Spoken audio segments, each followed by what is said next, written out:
एक अविश्वास का प्रस्ताव ऐसा है जिसमें प्रधानमंत्री और मंत्रिमंडल के प्रति न जनता को अविश्वास है न सदन को अविश्वास है। इसका उद्देश्य क्या है? इसका उद्देश्य जनता में भ्रांति खड़ी करने का उद्देश्य कि भाई अविश्वास प्रस्ताव जब आप लेकर आते हो तो इस पर जो चर्चा होती है वो चर्चा में सरकार के विरोध में कुछ मुद्दे तो रख देते। आज विपक्ष के सदस्य श्री गौरव गोगाई जो अविश्वास प्रस्ताव लेकर सदन में उपस्थित हुए थे, इस पर मैं मेरे विचार व्यक्त करने के लिए खड़ा हुआ हूं।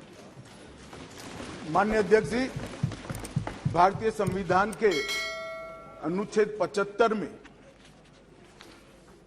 कहा गया है कि मंत्रिपरिषद लोकसभा के प्रति जवाबदेह है।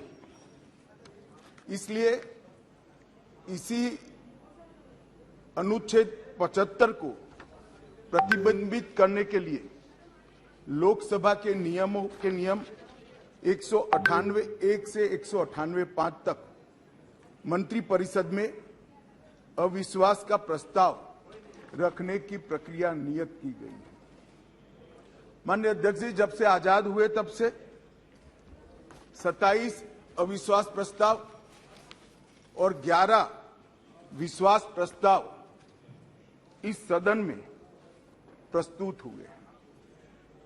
कई बार सरकारों का बहुमत जाने की स्थिति में सदन के विपक्ष के सदस्य अविश्वास प्रस्ताव लेकर आते हैं।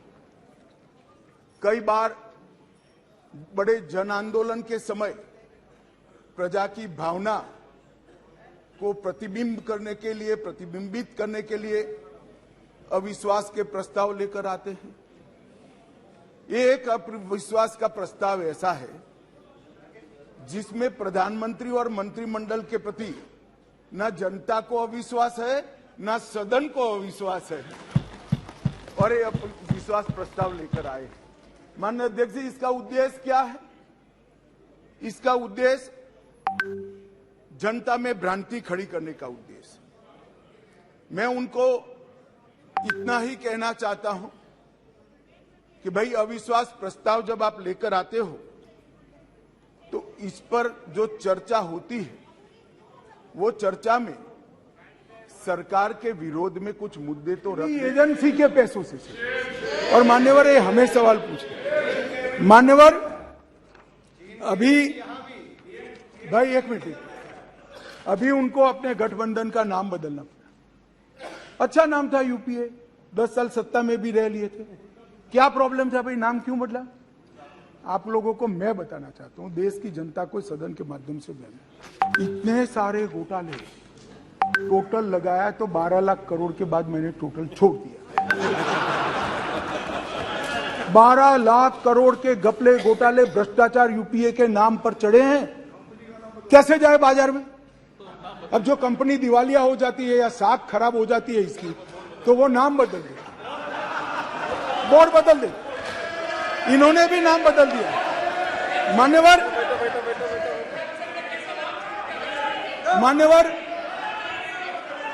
बोफोर्स, एक मिनट भाई,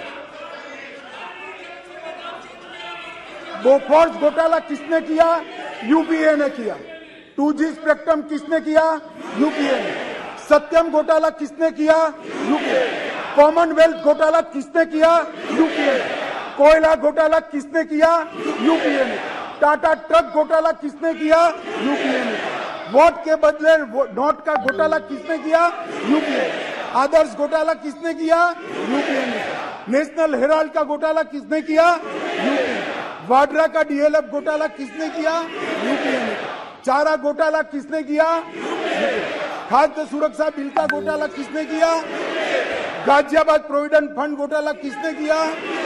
हर्षद मेहता शेयर बाजार का घोटाला किसने किया? हसन अली का हवाला घोटाला किसने किया? आईपीएल का घोटाला किसने किया? एलआईसी हाउसिंग का घोटाला किसने किया? मधु कोड़ा घोटाला किसने किया? फायर प्रॉन सबमरीन घोटाला किसने किया और कांग्रेस अध्यक्ष की यात्रा का भी घोटाला किसने किया। अब साहब इनके पास नाम बदलने के अलावे कोई रास्ता नहीं रहा है। मैं आपको बताता हूं, हमें कोई नाम बदलने की जरूरत नहीं है कि 9 साल में और अटल जी के 6 साल में हमने कोई ऐसा काम नहीं किया जिससे सर झुकाना चाह पड़े, सीना तान कर मैदान में जाएंगे। मान्यवर, एनडीए ने स्थिरता दी, 10 साल तक स्थिरता दी है। 30 साल से कांग्रेस ने 30 साल तक कोई सरकारों को चलने नहीं दिया। चंद्रशेखर जी को सबसे पहले चरण सिंह जी को समर्थन दिया सरकार, फिर चंद्रशेखर को समर्थन दिया सरकार, देवगौड़ा को समर्थन दिया सरकार। इनकी फितरत मान्यवर अस्थिरता है। मोदी जी ने, एनडीए ने, भाजपा ने देश को स्थिर शासन दिया है, इसलिए देश विकास मान्यवर। मैं देश की आंतरिक सुरक्षा के प्रति इस देश की जनता का आपके माध्यम से, महान सदन के माध्यम से मान्यवर, पीएफआई कई सालों से देश को तोड़ने की, देश की जनसांख्यिकी बदलने की और देश के अंदर आतंकवाद के बीज बोने का काम कर रही थी। एक ही दिन में सितंबर 22 में 15 राज्यों में 90 से ज्यादा स्थानों पर रेड कर पीएफआई पर बैन लगाकर जेल की सलाखों के पीछे डाल दिया। मान्यवर, देश भर में पीएफआई को हमने बैन किया। दुनिया भर में भागे हुए गुनहगारों को आज वापिस लिया जाता है। एनआईए के 9 घनघोर आतंकवादी कृत्य करने वाले लोगों को दुनिया भर से चून उठाकर हम वापिस लाए और 6 राज्यों की पुलिस को भी उनको वापिस लाए।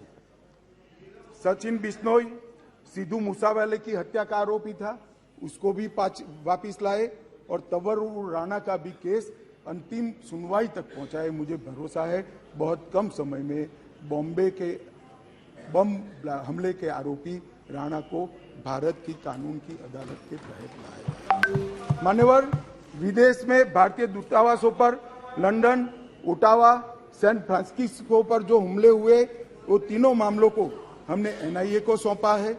और मान्यवर, लगभग मैं यूएपीए को कठोर करने का निर्णय बिल लेकर आया था यहां पर, और उस सदन में दिग्विजय सिंह कहते थे इसका दुरुपयोग होगा।